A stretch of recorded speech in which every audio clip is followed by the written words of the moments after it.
这个是我们268只狗狗的一个库房的物资，现在正在做米饭呢。每天晚上会把米饭蒸好，然后第二天来喂。这是蒸的米饭。库房一共就这么多物资了，狗粮吧没有了，就剩下几包差的，也不喂了，放在那里放着。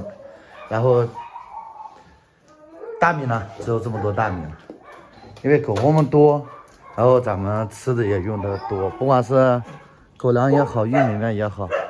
咱们每个月都要吃着很多的食物。